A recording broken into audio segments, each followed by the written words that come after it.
King of Gods. By Fast Food Restaurant, Kabanata 57. Ika-4 na antas ng Starfinger. Metal Wall Rebound. Ang biglaang pagbabago ay ikinagulat ng matanda na nakasuot ng kulay abo. Ang metal wall technique ay medyo sikat sa mga diskarte sa pagpapalakas ng katawan, karamihan sa mga cultivator ay maaari lamang sanayin ito sa ika-4 na antas. Gayunpaman, sinanay ito ni Zhao Feng hanggang sa ika-5 antas. Ang ika-5 antas ng metal wall technique ay nangangahulugan na hindi lamang tumaas ng husto ang kanyang depensa, mayroon din itong tiyak na rebound effect. Kung ito ay sa isang awayan, kailangan lang ni Zhao Feng na gamitin ang hakbang na ito at maaari niyang airbound kaagad ang mga pag-atake mula sa mga cultivator na nasa ika-4 at ika-5 ranggo at malubhang masugatan sila. Hindi naisip ng nasa katanghaliang gulang na lalaki na si Zhao Feng ang may ganitong hakbang. Ang malakas na katawan ni Zhao Feng ay umiwas sa pag-ataking iyon at siya ay nakatanggap ng mga magaan na pinsala mula sa rebound. Starfinger. Ginamit ni Zhao Feng ang kanyang pinakamalakas na galaw habang ang kalaban ay natulala. Shua. Isang mahinang berdeng ilaw ang dumating at tumagos sa katawan ng nasa katanghaliang gulang na lalaki. Plop. Ang isa pang cultivator sa ika-6 na ranggo ay natapos ang kanyang buhay. Bakas sa mukha ng matanda ang kulay abong nakadamit na kawalang paniwala at pagkagulat habang pinagmamasdan ang eksena. Mula sa malayo, lightly floating fairy. Hindi nag-atubili si Zhao Feng habang ginamit niya ang kanyang speed skill sa pag-sprint patungo sa front gate ng pamilya Zhao. Sa sandaling ito, 3 milya na lang ang natitira at sa bilis niya, sandali lang ang kailangan niya. Brat, saan ka tumatakbo? Bulalas ng nakaabo na nakadamit na matanda habang siya ay naging malabo, hinahabol siya sa mas mabilis na bilis. Bagamat napakalalim ng speed skill ni Zhao Feng, ang taong humahabol sa kanya ay isang martial master. Ang martial path ay nahati sa 9 na ranggo na ang bawat 3 ranggo ay may malaking pagkakaiba. Ang mga magsasaka ng ika-4 hanggang ika-6 na ranggo ay pinangalanang martial artists at ang mga magsasaka ng ika-7 hanggang ika-9 na ranggo ay kilala bilang martial masters. Parang bangin ang pagkakaiba ng dalawa. Pinaikot ni Zhao Feng ang lightly floating fairy sa maximum, ngunit naramdaman pa rin niya ang hangin sa likod niya na palapit ng palapit. Sobrang bilis. Tinansya ni Zhao Feng na ang bilis ng kalaban ay doble sa kanya. Makalipas ang 15 paghinga, nasa loob ng 10 yarda mula kay Zhao Feng ang kulay abong nakasuot na elder. Huminga ng malalim si Zhao Feng at itinulak ang air crossing breathing technique sa limitasyon. Sa ilalim ng sitwasyong iyon, ang bilis ni Zhao Feng ay mas mabilis pa ng 10 hanggang 20% kaysa karaniwan. Ang kanyang lightly floating fairy ay nangangailangan lamang ng kaunti pang pagiging perpekto upang maabot ang mataas na antas. Dapat siyang maalis. Nanginig ang puso ng matanda nang makita niya ang potensyal ni Zhao Feng. Kung mabubuhay ang isang henyong tulad niya, magagawa niyang maging isa sa pinakamalakas na tao sa Sunfeather City sa loob ng 10 taon. Malapit na. Malapit na. 2 milya lamang ang pagitan ni Zhao Feng at ng gate ngayon. Ngunit kasabay nito, papalapit na rin ang nakatatandang kulay abong nakadamit. Mamatay. Ang matanda na nakasuot ng kulay abo ay nagpadala ng isang palad na kumikinang na ginto. Habang ginagawa niya iyon, isang alon ng hangin ang umatake kay Zhao Feng. Bilang isang martial master, hindi na kailangang lumaban sa malapitang labanan ang naka-gray na nakadamit na elder dahil maaari siyang umatake sa hangin. Puo. Unang tumama kay Zhao Feng ang alon ng hangin. Lightly floating spatial fairy. Biglang tumalon si Zhao Feng. Teng. Muli siyang tumalon at ginamit ang alon ng hangin bilang pampalakas. Ano? Hindi nakuha ang pag-atake ng mga matatandang nakadamit na kulay abo. Takbo. Si Zhao Feng ay nagsimulang sumigaw para humingi ng tulong habang siya ay tumatakbo, umaasang makaakit ng atensyon. Mamatay. Doble jumping. Kaya ko rin. Tumalon din ng doble sa himpapawid ang kulay abong nakadamit matanda. Bilang isa sa mga elder ng pamilyang Qiu, natural na mayroon siyang access sa mga peak rank speed na kasanayan at nasanay niya ito sa mataas na antas. Teng. Teng. Malinaw na si Zhao Feng ay hindi isang taong maghihintay sa kanyang kamatayan at sa mahalagang sandali, nagawa niyang mag-triple jump. Pero sa ganitong paraan, mas naging malapit ang dalawa. Halos, magkasabay na bumagsak ang dalawang figure sa lupa. Cloud/Palm. Muling sumalakay ang matanda na nakadamit na kulay abo, ang airwave lamang ay maaaring agad na pumatay sa mga cultivator na nasa ikalimang ranggo. Poof! Ginamit ni Zhao Fang ang metal wall technique para harangin kaagad ngunit kahit noon pa man, nasugatan siya. Kung ito ay ibang tao sa ika-6 na ranggo, malamang na napilayan sila kaagad. Ang mga pag-atake sa himpapawid ng martial masters ng ika-7 ranggo ay bahagyang hangina dahil ang kapangyarihan ay umalis sa katawan. Ngunit kung ang isa ay umabot sa ika-8 ranggo, ang pag-atake sa himpapawid ay magiging katumbas ng pinsalang. Natamo nila sa malapitang labanan. Ayon sa mga alamat, kung ang isa ay umabot sa ika-9 na ranggo, ang mga pag-atake sa himpapawid ay magiging mas malakas kaysa sa pag-atake ng katawan sa katawan. Mapalad na ang matanda ay nasa ika-7 ranggo lamang at hindi ika-8. Matapos tumama muli si Zhao Fang, ginamit niya ang aftershock para itulak siyang muli. Cloud opening the mountains.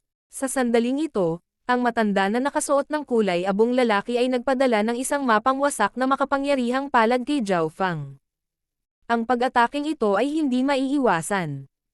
Kung ito ay ibang tao sa ika-6 na ranggo sa loob ng Sun Feather City, mawawalan sila ng kahit kalahati ng kanilang buhay kung hindi lahat. Sa ilalim ng presyon, ang mata ni Zhao Fang ay itinulak sa mga limitasyon nito. Sa kanyang mga mata, ang paggalaw ng matanda ay naging mas mabagal at mas mabagal, maging ang mga pagbabago sa kanyang katawan ay nakita ni Zhao Fang. Maging ang maliliit na kapintasan ng matanda ay nakita niya. Mysterious Wind Palm. Sa kritikal na sandali, ginamit ni Zhao Fang ang kakaibang galaw. Ho! Biglang binigay ni Zhao Fang ang isa sa mga langit na aura. Sa sandaling iyon, muling lumitaw sa itim na dimensyon ng kanyang kaliwang mata ang eksena ng dalagang gumagamit ng galaw na iyon. Ang katotohanan na kinopya niya ang isa sa mga langit na aura ni Xin Wuang ay nagdulot kay Zhao Fang ng mas maraming insight sa palad. Anong klaseng galaw ito? Naramdaman ng matanda na nakadamit na kulay abo na ang palad ng kanyang kalaban ay may natural ngunit hindi maipaliwanag na pakiramdam. Mysterious Wind Palm. Bumagsak si Zhao Fang sa hangin at isang Asher Glow ang nabuo sa loob ng kanyang palad habang umaatake siya.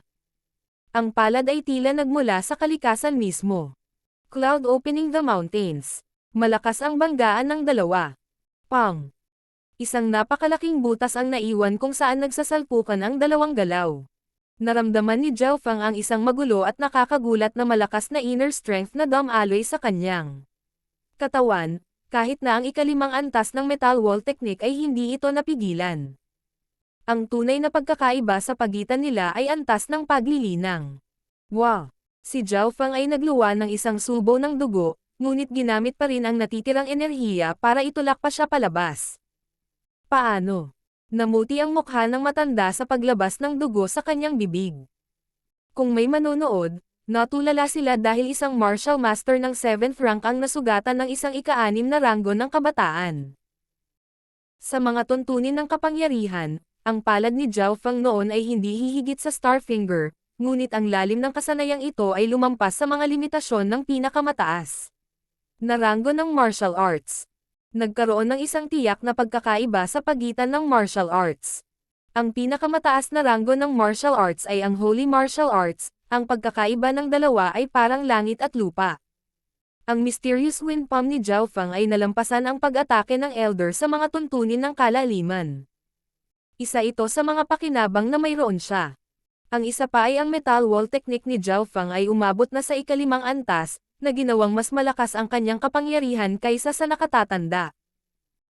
Ang huling bentahe ni Zhao Fang ay nasugatan ang Elder ng makipaglaban sa pilak na figure at nakita ni Zhao Fang ang mga pinsalang natamo ng Elder at eksaktong tama ang mga puntong iyon. Kaya naman, nasugatan ang matanda at hindi man lang siya nagpapahinga o nagpagaling sa kanyang sarili. Kaya may panganib na mamatay siya. Hahaha. Magkikita tayo mamaya. Tumawa si Zhao Fang habang tumatakbo patungo sa front gate. Ang maputlang mukha na Elder ay nakadikit lamang ang kanyang mga ngipin at tumitig kay Zhao Fang na tumatakbo palayo. Si Zhao Fang ay palapit ng palapit sa front gate at sa sandaling ito, nakita niya ang abuhing nakasuot na matandang lalaki na sumanib sa gabi. Ho! Nagpakawala ng hininga si Zhao Feng saka uminom ng ilang gamot na table task. Sa kwarto niya, umupo si Zhao Feng na nakapikit na sinusubukan ang kanyang makakaya upang makabawi. Kung walang 10 hanggang 15 araw ng paggaling, hindi ako ganap na gagaling. Ngunit ang elder mula sa pamilya Qiu ay mas nasugatan. Bulong ni Zhao Feng sa sarili, puno ng kilig ang kanyang mukha. May karapatan siyang ipagmalaki na tumakas mula sa isang martial master at saktan siya, ngunit alam ni Zhao Feng na ito ay dahil lamang sa nasugatan na ang kalaban at ang kanyang mysterious wind palm ay tumama sa kritikal na punto. Para sa mga susunod na araw, nanatili si Zhao Feng sa bahay, nakatuon sa pagpapagaling sa sarili. Habang nagpapagaling siya, hindi niya masanay ang karamihan sa kanyang mga kasanayan tulad ng metal wall technique at star finger, kaya ginamit niya ang oras upang subukan at makakuha ng mga insight mula sa dalawang magkaibang eksena. Ang mga eksena ay pagmamayari ng batang babae mula sa kanyan at ang isa ay mula kay Xin Wuang. Ang hakbang ni Xin Wuang ay mas simple upang maunawaan at sa loob ng 2 araw, natutunan ito ni Zhao Feng. Pagkatapos, nagsimulang makakuha ng insight si Zhao Feng sa mysterious wind palm at star finger. Kahit isang galaw lang ang mysterious wind palm, nakakabaliw ang hirap nito. Sa makatuwid, ang pag-unlad ay mabagal. Kinailangan ni Zhao Feng na mag-concentrate ng higit pa sa pagkuha ng mga insight sa star finger at kumpara sa mysterious wind palm, mas madali ito. Ang katotohanan na natutunan niya ang hakbang ni Xin Wuang ay naging mas madali para sa kanya na maunawaan. Dahan-dahan ngunit tuloy-tuloy, ang kaliwanagan ni Zhao Feng sa star finger ay umabot na sa ika-4 na antas. Sa mga unang araw, hindi siya makapagsanay ng maayos dahil nasugatan pa rin siya. Ngunit nang gumaling siya ng 70 hanggang 80%, muling nagsimulang magtanim si Zhao Feng. Shua! Shua! Ang dulo ng daliri ni Zhao Feng ay paulit-ulit na tumusok, at ang kanyang inner strength ay naging matalas at mas matalas. Mula nang malaman niya ang galaw ni Xin Wuang, ang star finger ni Zhao Feng ay tumaas sa isang katawa-tawang bilis. Shoo! Biglang, isang malabong asher na ilaw ang lumabas mula sa dulo ng daliri ni Zhao Feng. Pew! Isang maliit na butas ang lumitaw sa dingding. Nakamit na niya ang special star finger. King of Gods, Kabanata 58. Kautosan sa pagkakulong. Special star finger. Lumakas ang kaligayahan sa puso ni Zhao Feng. Sa sandaling ito, kung may ibang naroroon, mabiga sila. Naabot kaya ng kabataang ito ang ika-7 ranggo sa murang edad. Alam ng lahat na ang martial masters lang ang makakapaglabas ng kanilang inner strength sa hangin. Ang pag-atake gamit ang hangin. Ito ay isang antas na pinangarap ng karamihan sa mga cultivator. Ngunit, si Zhao Feng ay hindi isang martial master, ang kanyang cultivation ay umabot sa ika-6 na ranggo hindi pa nagtagal. Ang lahat ng ito ay dahil sa pag-abot ng star finger sa ika-4 na antas. Sa ika-4 na antas, maaaring paikliin ng isa ang kanilang inner strength at i-shoot ito sa hangin. Malinaw, ang kasanayang ito ay mas mahirap sanayin na ang iba, maging si Elder Zhao na nagbabantay sa martial arts library, ay nakaabot lamang sa ika-3 antas noon. Ipinagpalagay ni Elder Zhao na ang kasanayang ito ay maaaring isang kalahating hakbang na holy martial art. Kahit na ang mga henyo ay kailangang maging ika-7 ranggo man lang upang sanayin ang kasanayang ito sa ika-4 na antas. Sa makatuwid, hindi narinig ng mga cultivator na nasa ika-6 na ranggo ang pag-atake sa himpapawid. Break. Isang berdeng liwanag ang sumilay sa hangin at tumama sa bintana 2 metro ang layo. Pash! Isang malakas na tunog ang narinig nang masira ang bintana. Dahil ang star finger ay kaka-rating pa lamang sa ika-4 na antas, ang pinsalang natamo nito ay hindi mataas, ito ay halos kalahati lamang ng kapangyarihan sa malapitan na labanan. Pero kahit na ganoon, ang daliri ay kaya pa ring pumatay ng mga normal na martial artist. Sa susunod na 2 araw, pinagsama-sama ni Zhao Feng ang kanyang star finger. Sa loob ng kanyang isipan, sinubukan pa rin niyang makakuha ng mga insight tungkol sa isa sa mga langit na pakiramdam. Po. Kahit papaano ay nagawa ni Zhao Feng na may saksak ang magkasunod na mga daliri. Ang pinsalang natamo. Ng mga ito ay 60 hanggang 70% ng kanyang malapitang pag-atake sa labanan, ngunit kapag ang hanay ay lumampas sa 2 metro, ang kapangyarihan ay makabuluhang bababa. Kung pumapatay si Zhao Fang, maaari niyang patayin ang halos sinumang cultivator sa ilalim ng ikapitong ranggo sa isang daliri lamang. Tiwala si Zhao Fang na hindi na siya magugulo sa pakikipaglaban muli sa elder ng pamilya Qiu. Ho! Lumabas si Zhao Fang ng silid at naamoy ang nakakapreskong hangin. Matagal nang nasa liblib na pagmumuni-muni si Brother Fang, kaya malamang na nagkaroon ng isang uri ng pambihirang tagumpay, di ba? Nakangiting sabi ni Zhao Yufei. Habang naglalakad, mayroon akong ilang mga insight pagkatapos ng summit. Sagot ni Zhao Fang. Ang pangunahing dahilan kung bakit hindi siya lumabas ng kanyang silid ay dahil siya ay nagpapagaling dahil siya ay malubhang nasugatan noong araw na iyon. Nang marinig ito, agad na natuwa si Zhao Yufei. Dahil magkapitbahay sila, madalas magkita ang dalawa kaya hindi naiwasan ang konting sparring. Pinigilan pa rin ni Zhao Fang ang kanyang cultivation hanggang sa ika-5 ranggo, ngunit madalas niyang inilalabas ang isa sa mga langit na aura kapag nakikipag-sparring kay Zhao Yufei. Si Zhao Yufei ay tumataas ng paunti-unti at natutunan pa niya ang isang pinakamataas na ranggo na martial art. Spiritual Wind Slice. Isang lilang glow ang lumitaw sa kanyang jade na parang mga daliri habang pinalapot niya ang kanyang inner strength sa kanyang palad. Ang bawat hiwa na ginawa niya dito ay maaaring tumagos sa bato. Spiritual Wind Slice. Kailan nagkaroon ng ganoong kasanayan si Zhao Yufei? Bulalas ni Zhao Fang. Ang lalim ng Spiritual Wind Slice ay halos kapantay ng kanyang Star Finger. Ang bentahe ng Spiritual Wind Slice ay ito ay mabilis at matalim, samantalang ang Star Finger ay nagsusumikap para sa purong kapangyarihan. Hahaha, naging isa ako sa 4 na mahusay na henyo, kaya ito ang gantimpala na ibinigay sa akin ng mataas na antas. Masayang sabi ni Zhao Yufei. Ano?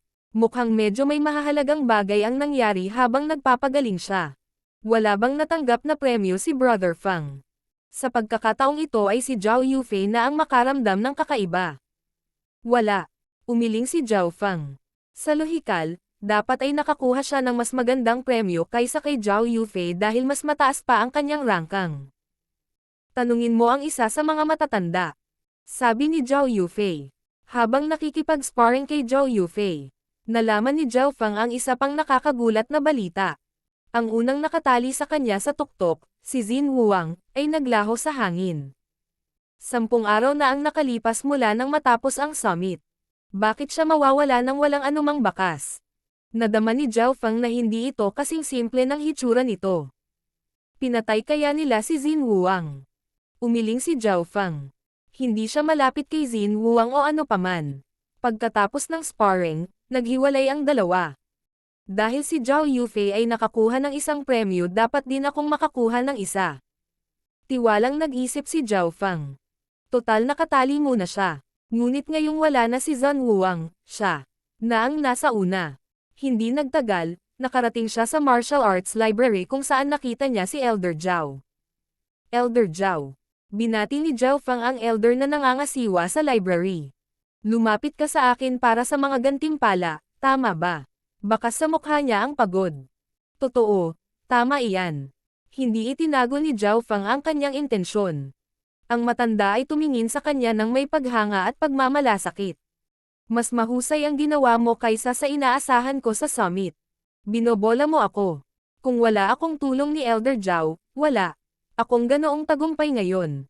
Mapagpakumbaba na sabi ni Zhao Fang.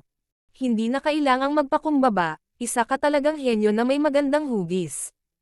Ilang araw lang ang nakalipas, hiniling ko sa ulo ng pamilya na papasukin ka sa 3 palapag ng Martial Arts Library. 3 palapag ng Martial Arts Library. Bumilis ang puso ni Zhao Fang. Sa sekta ng Zhao, ang 3 palapag ay isang alamat lamang. Hindi pa ito nabubuksan noon. Ang 2 palapag ay naglalaman na ng pinakamataas na ranggo na martial arts. Kung gayon, ano ang hawak ng 3 palapag? Ang pagmamataas na ipinakita ni Zhao Linlong ay tiyak na may suporta dito. 8 o 9 sa 10 ay konektado ito sa 3 palapag. Bagaman walang anumang holy martial arts sa ikatlong palapag, mayroon pa ring bahagyang holy martial arts para sa mga henyo na makakuha ng insight. Ang mga taong hindi sapat ang taas ng pagtatanim ay walang mapapala sa pagpasok, sa makatuwid, sarado ang ikatlong palapag. Si Zhao Linlong lang ang nakapasok, kahit na nasa ikapitong ranggo ang kanyang kultibasyon. Paliwanag ni Elder Zhao. Ang pag-unawa ay ipinakita sa mukha ni Zhao Feng. Nauna si Zhao Linlong sa paligsahan sa sparring ng pamilya at bilang adopted son ng pinuno ng sekta, nakapasok siya sa ikatlong palapag. Salamat Elder sa pagbibigay mo sa akin ng pagkakataong ito. Si Zhao Feng ay puno ng pasasalamat. Sa kasamaang palad, ang pinuno ng sekta ay talagang tinanggihan ito. Napabuntong hininga si Elder Zhao habang umiiling. Tinanggihan. Ang lamig at hindi patas ay pumasok sa puso ni Zhao Feng. Nauna lang si Zhao Linlong sa sekta ng Zhao, ngunit nauna siya sa buong Sun Feather City. Hindi kaya dahil isa lang siyang alagad ng sangay, habang si Zhao Linlong ang pinuno ng stepson ng sekta. Bakit hindi pumayag ang pinuno ng sekta? Huminga ng malalim si Zhao Feng, gusto niyang marinig ang dahilan ng pinuno ng sekta.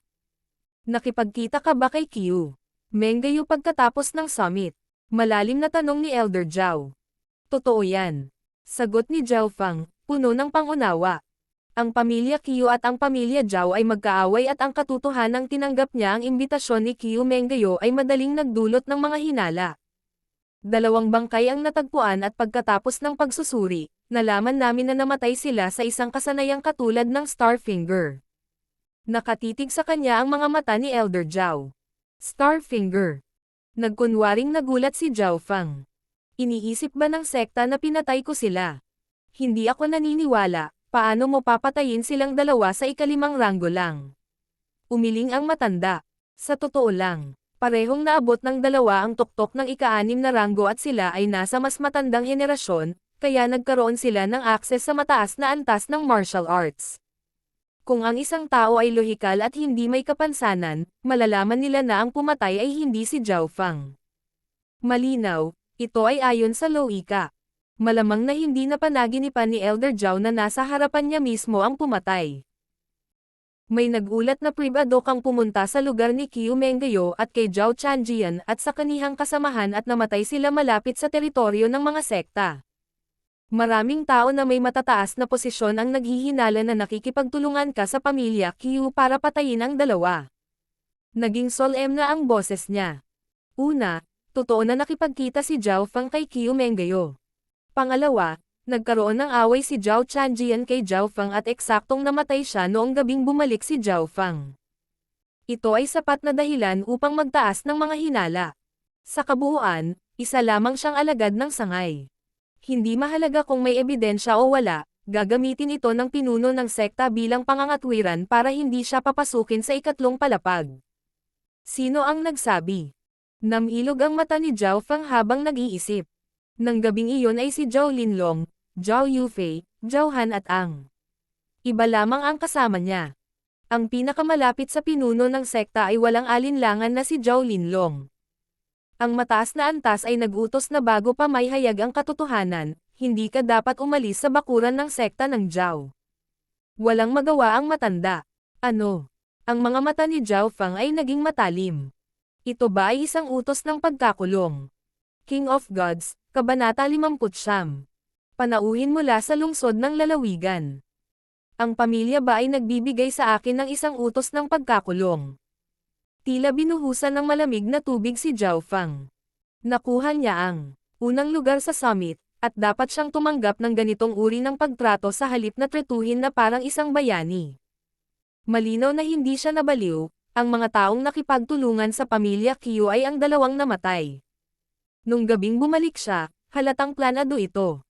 Inimbitahan siya ni Qiu Menggayo para bigyan sila ng oras para iset up ang planong ito. Kapag naging matagumpay ang plano at namatay si Zhao Feng malapit sa sarili nilang sekta, ano kaya ang magiging reaksyon ng pamilya Zhao?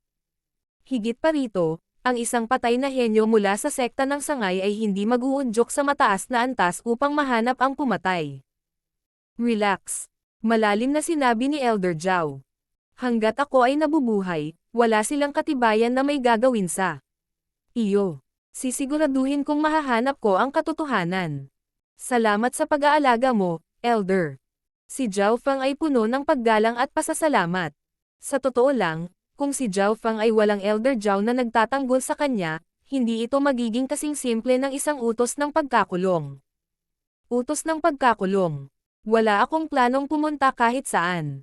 Kaya ano ang maaari mong gawin?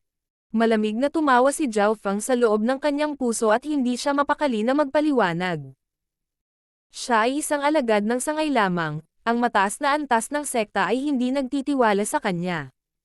Kung ipapaliwanag niya ang katotohanan, ang kanyang nakatagong lakas at paglilinang ay magdudulot ng isa pang buong hanay ng mga problema. Pagbalik sa kanyang bahay, si Zhao Feng ay mahinahong umupo at nag-cultivate. Ngayon ang kanyang mga sugat ay halos ganap ng gumaling. Sa kanyang ika-6 na ranggo na paglilinang, ang kanyang lakas ay nangunguna sa Sun Feather City, ang tanging maaaring banta sa kanya ay ang Martial Masters. Bukod doon, hindi naglagay si Zhao Feng ng iba sa kanyang mga mata. Iiwan ko ang pamilya Zhao, iiwan ang Sun Feather City at tingnan ang labas ng mundo. Si Zhao Feng ay may ganoong hiling sa loob ng kanyang puso, na wala ang kanyang pakiramdam ng pagiging kabilang dito. Mula sa araw na nakita niya ang misteryosong babae sa kanyan, puno na siya ng pananabik sa labas ng mundo. Sa loob ng dimensyon sa loob ng kanyang kaliwang mata, ang palad na iyon ng dalaga ay pinabalik-balik. Hanggang ngayon, hindi pa rin niya naiintindihan ang lalim na nilalaman nito. Sa isang kisap mata, kalahating buwan na ang lumipas. Kinakalkala ni Zhao Feng ang mga araw at napagtanto na 14 anyos pa lang siya. Siya ay nagsasanay ng husto sa mga araw na ito at ang lightly micro-step ay umabot sa pinakamataas na antas. Napagtanto niya na ang kanyang pag-unawa sa mataas na ranggo na martial arts ay naging mas madali nang maunawaan niya ang isa sa mga langit na aura. Ito ay katulad ng isang martial master na nag-aaral ng mababang ranggo na martial arts, malinaw naman, ito ay magiging mas simple. Naramdaman ni Zhao Feng na kahit ang Starfinger ay hindi na masyadong mahirap. Ngayon, ang kanyang Starfinger ay hindi malayo. Sa mga huling yugto ng ika-4 na antas. Sa araw na si Zhao Feng ay naging 14, isang bisita ang dumating sa pamilya Zhao. Sa sandaling ito, nandoon ang lahat ng pangunahing miyembro ng mataas na antas ng sekta ng Zhao. Bukod kay Elder Zhao na nagbabantay sa Martial Arts Library, nandoon ang lahat ng iba pang matatanda. Ano ang mayroon ang aking pamilya para personal na dumating si Master Ye? Ang pinuno ng sekta ay tila tumingin sa figurang nakaupo sa upuan sa ulo. Ang taong nakaupo sa upuan ng pinuno ng sekta ay isang nasa katanghaliang gulang na lalaki na humigit kumulang 35 taong gulang. Siya ay mukhang isang mortal, isang taong hindi naglilinang. Ngunit bawat kilos niya, bawat paghinga niya, nabigla ang mga matatanda. Tanging ang mga nasa ika-7 ranggo o mas mataas lang ang nakakaramdam ng panganib na naglalabas mula sa lalaki kahit na naitago na niya ang kanyang aura. Narinig ko na ang pamilya Zin at Zhao ay parehong may napakatalentadong henyo. Nasa ilalim ako ng utos ni Lord Guanzhen na imbestigahan ito. Pagkatapos nito ay sinabi, ang bilis ng paghinga ng lahat ng naruroon ay tumaas. Lord Guanzhen. Bumuhos ang malamig na pawis mula sa ulo ni Zhao Tiankang. Bilang isang lungsod sa ilalim ng kontrol ng lungsod ng Guangjun Provinces, paanong hindi nila malalaman kung sino si Lord Guanzhen? Ang pamilya Zhao ay nasa isa lamang sa 12 lungsod sa ilalim ng lalawigan ng Guanzhen at ang diktador ng lalawigan ay si Lord Guanzhen. Ang kanyang kwento ay isang alamat mismo. Si Lord Guanzhen ay isa sa 7 pangunahing Panginoon, mayroon siyang napakataas na paglilinang. Tila, minsan ay nag-iisa siyang pumatay ng 200,000 sundalo, pumatay ng 18 martial masters ng ika-7 ranggo o mas mataas, at napatay ang kaaway na general na nasa ika-9 na ranggo. Tila, napatay ni Lord Guanzhen ang 5 mataas na antas na nakamamatay na hayop sa isang suntok. Lahat sila ay mas malakas kaysa sa two-winged sword-teeth tiger na nakilala ni Zhao Feng. Malamang, naabot niya ang ika-9 na ranggo bago ang 30 taong gulang. Makalipas ang 10 taon, may mga tsismis pa na naabot na niya ang maalamat na Holy Martial Path. Hindi mahalaga kung totoo o hindi. Ang alamat dahil isa si Lord Guanzhen sa mga powerhouse ng bansang ito. Ano ang pamilya Zhao kumpara dito? At ngayon, ang Master Ye na ito ay dumating sa sekta ng Zhao sa ilalim ng utos ng lalaking iyon. Agad namang nagtinginan ang mga taong naruroon na puno ng pananabik. Naglakas loob kaming magtanong, sino ang henyo na hinahanap ni Master Ye? Pinunasan ni Zhao Tiankang ang pawis sa kanyang noo. Ang Master Ye na ito ay nasa ika-9 na ranggo at siya ay may mataas na pagkakataon na maging isa sa kanang kamay ni Lord Guanzhen. Sa buong Sun Feather City, maliit lang ang pagkakataon na magkaroon ng mga cultivator na nasa ika-8 ranggo. Sa lakas ni Master Ye, kaya niyang patayin ang martial masters. Nakasing dali ng pagpatay niya ng mga pusa at aso. Masasabing walang panlaban sa kanya ang pamilya Zhao. Ayon sa aking impormasyon, ang pamilya Zin at Zhao ay parehong may henyo pareho. Hindi ko alam ang kanilang mga pangalan. Kamakailan lang ay pumunta ako sa pamilyang Zin ngunit ang resulta ay nadismaya ako. Hindi napigilan ni Master Ye ang umiling. Malinaw, hindi niya nakita si Zin Wuang, na nawala pagkatapos ng summit. Wala pa ring palatandaan sa kanya kahit na makalipas ang 1 buwan at bukod kay Zin Wuang, ang pamilya Zin ay walang anumang natatanging kabataan. Kung wala ang pangalan hindi namin alam kung sino ang tinutukoy mo. Lumiwanag ang liwanag sa mga mata ni Zhao Tiankang. Casual na sinabi ni Master Ye. Madali lang iyan, ilabas mo lang ang pinakatalentadong tao. Nakipagpalitan ng tingin ang pinuno ng sekta sa iba. Kung pinag-uusapan nila ang tungkol sa pinakatalentadong tao, kailangan nilang pumili sa pagitan ni Zhao Fang at Zhao Linlong. Ngunit si Zhao Fang ay nakatanggap lamang ng isang utos ng pagkakakulong at sila ay may hinala na siya ay sumali sa pamilya Qiu. Hahaha, hindi kaya alam ng sekta ng Zhao ang kanilang henyo. Tumawa si Master Ye habang inilalabas niya ang kanyang aura. Sa sandaling iyon, tumaas ang presyon sa loob ng silid. Isang hindi makayanan na presyon ang dumurog kay Zhao Tiankang at kasamahan. Meron. Mabilis na sinabi ni Zhao Tiankang. Mayroon kaming isang natatanging henyo sa loob ng aming sekta, siya ang aking anak na si Zhao Linlong. Naabot niya ang ika-6 na ranggo bago ang 18 taong gulang at nakakuha siya ng ilang mga insight sa Holy Martial Arts ilang araw na ang nakakaraan. Zhao Linlong. Agad namang tumango ang ibang matatanda bilang pagsang-ayon. Totoo na si Zhao Linlong ang may pinakamataas na cultivation sa mga kabataan. Higit pa rito, nakakuha siya ng ilang mga insight sa bahagyang Holy Martial Arts, ito ay isang bagay na hindi kayang gawin ng ilang matatanda. Oh! Ilabas mo siya. Mukhang interesado si Master Ye. May sunduin si Zhao Linlong. Malapit na. Si Zhao Linlong na nakasuot ng ginto ay pumasok sa silid at binati ang lahat ng naruroon. Nang malaman niya na ang pinuno ng sekta ay hindi nakaupo sa kanyang karaniwang upuan, siya ay puno ng pagkabigla. Sa sitwasyon, tila natakot sa kanya ang mga matatanda. 18 taong gulang, ika-6 na ranggo, halos, karaniwan. Bahagyang tumango si Master Ye, ngunit tila hindi siya masaya. Katamtaman. Nakaramdam ng galit si Zhao Linlong sa kanyang puso. Parang natigilan din ang mga matatanda. Pagkatapos ng lahat, mayroon lamang Zhao Linlong na umabot sa ika-6 na ranggo bago ang 18 taong gulang. Malinaw, hindi nila alam na sina Zin Wuang at Zhao Fang ay parehong nakarating sa ika-6 na ranggo kasama si Zin Wuang na umabot sa pinakamataas na ika-6 na ranggo. Si Zhao Linlong ay halos 18 at si Zhao Fang ay 14 anyos pa lamang.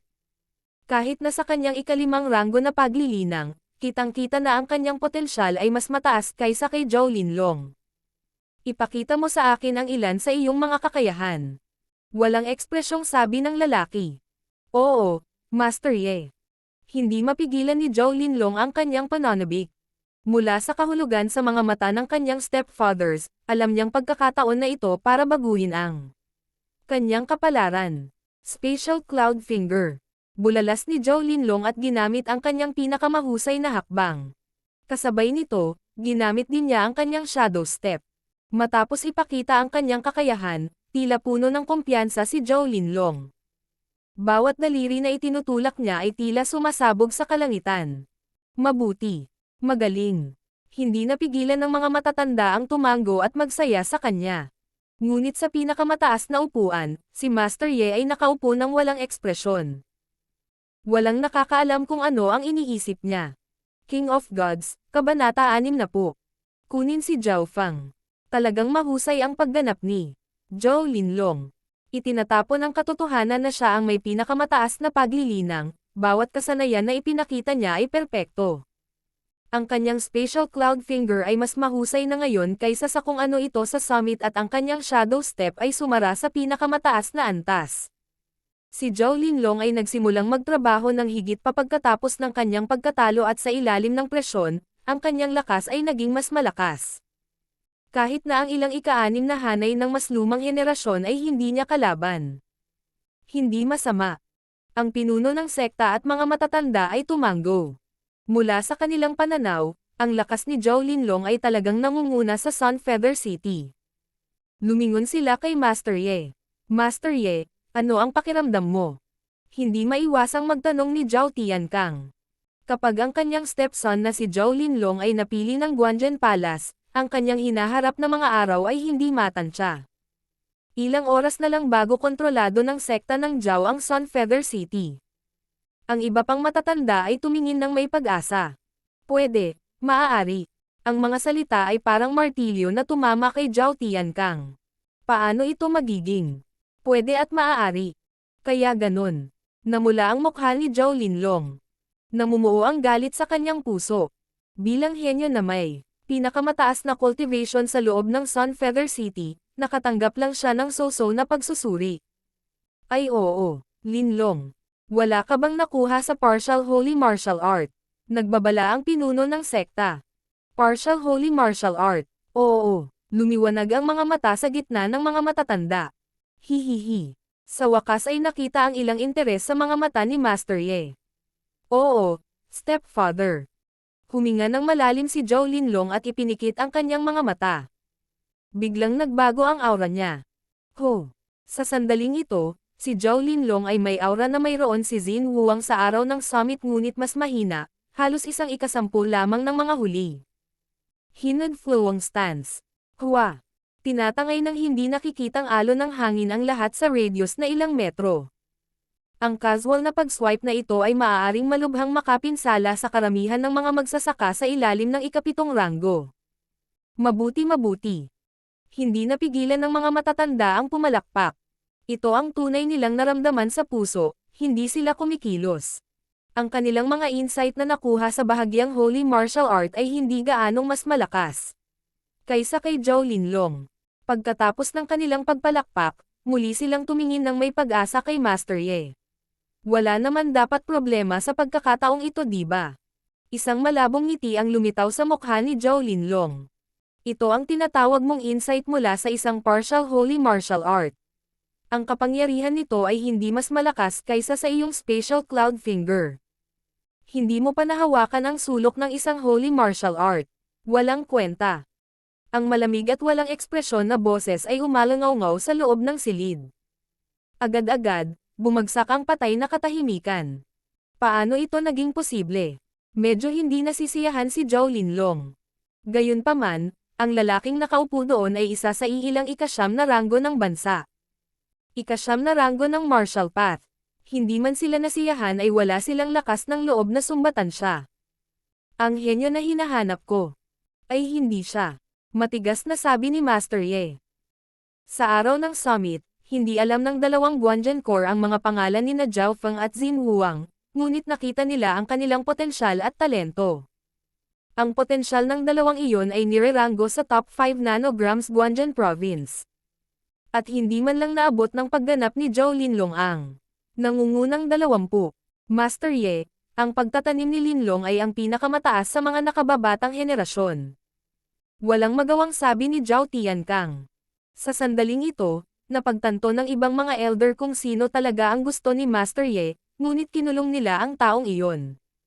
Ito ang dahilan kung bakit hindi siya binanggit ni Zhao Tiankang. Ilang segundong katahimikan. Tawagan ang lahat ng mga kabataan ng ika-5 ranggo o mas mataas dito. Utos ni Master Ye. Agad na ginawa ni Zhao Tiankang ang kanyang sinabi. Malapit na. Sina Zhao Yufei, Zhao Qi at Zhao Han ay lahat ay dumating sa silid. Mayroon lamang 5 kabataan na nakarating sa ika-5 ranggo. Zhao Linlong, Zhao Feng, Zhao Yufei, Zhao Qi at Zhao Han. Pero 4 lang ang nandoon. Galing sa Guangzhou Province ang taong ito. Dapat lahat kayo ay gumanap ng maayos at kung papipiliin kayo, maaari kayong dalhin sa Guangzhou Palace. Paliwanag ni Zhao Tiankang. Kaagad, tumaas ang pag-asa sa kanilang mga mukha. Kung ikukumpara sa Guangzhou Palace, ang kanilang pamilya Zhao ay isang langgam lamang. Kung sila ang pipiliin ng Guangzhou Palace, hindi masusukat ang kanilang kinabukasan. Ang unang taong dumating ay si Zhao Han. Nang umakyat siya, isang malakas, malamig na inner strength ang dumaloy mula sa kanyang katawan. Hindi maganda ang pagtutok, lamang sa paglilinang. Umiling si Master Ye. Nawala ang pag-asa sa mga mata ni Zhao Han. Sa mga mata ni Master Ye, kalokohan ang kanyang pagganap. Dahil sa eksenang iyon ay nagpakawala ng hininga si Zhao Linlong at bahagyang gumaan ang pakiramdam. Sumunod na umakyat si Zhao Qi. Karaniwan, nakakaintindi ka. Ang pagsusuri ay bahagyang mas mahusay kaysa sa dati. Sa wakas, si Zhao Yufei na. Si Zhao Yufei ang pinakabata at sa makatuwid, siya ang huli. Agad niyang isinagawa ang kanyang spiritual wind slice at sa paggamit ng air crossing breathing technique, lahat ng galaw niya ay maganda. Sa wakas, isang liwanag ang nagmula sa walang ekspresyon ng mga mata ni Master Ye. Hindi masama. Hindi masama. Ito ang pinakamagandang pagsusuri na ibinigay niya. Ang mukha ni Zhao Linlong ay medyo pangit. Sa mga tuntunin ng lakas at paglilinang, madali niyang nalampasan si Zhao Yufei. Ngunit si Zhao Yufei ay 14 na taong gulang lamang, sa makatuwid, ang kanyang potensyal ay mas malaki. Natigilan ang mga matatanda, hindi nila akalain na ang tinitingnan ni Master Ye ay si Zhao Yufei. Ngunit kung iisipin nila ito ng lohikal, si Zhao Yufei ay nagmula sa isang sangay ng pangunahing sekta at sa ilalim ng mga kondisyon ng mababang mapagkukunan, nalampasan pa rin niya ang naabot ni Zhao Linlong sa kanyang edad. Okay lang siya, pero hindi siya ang nasa tala. Nagsalubong ang kilay ni Master Ye. Hindi maganda. Ang mga puso ni Zhao Tiankang at mga kasamahan nakapikit. Ngunit sa sumunod na sandali nangyari ang pinaka-hindi gustong eksena. Master Ye, may henyo pa rin na mas magaling sa akin. Sinabi ni Zhao Yufei kay Master Ye. Mula sa pagpasok niya sa silid, nagtaka siya kung bakit wala si Zhao Feng. Siya lang ang hindi nakakaalam na si Zhao Feng ay inilagay sa ilalim ng mga utos sa pagkakulong dahil sa hinala ng pagtataksil. Sa ilalim ng mga kondisyong iyon, hindi kasama si Zhao Feng. May isa pa ba? Madilim ang mukha ni Master Ye habang pinagmamasdan niya ang mga matatanda. Ang mga tinitingnan ni Master Ye ay parang hiniwa sila ng talam. Master Ye, ang sitwasyon ay ganito. May isang kabataan pa sa sekta, ngunit siya ay nasa ilalim ng hinala ng pagtataksil sa pamilya. Tumahimik ka. Bumalatay ang galit sa mukha ni Master Ye. Hindi ko tinitingnan kung traidor siya o hindi, gusto ko lang ang bulag kong henyo. Umalangaw-ngaw ang malakas niyang boses sa loob ng silid. Naramdaman ni Zhao Linlong at ng iba pang nakababatang henerasyon na nanlamig ang kanilang balat. Ang boses lamang ay maaaring magdulot ng gayong panggigipit.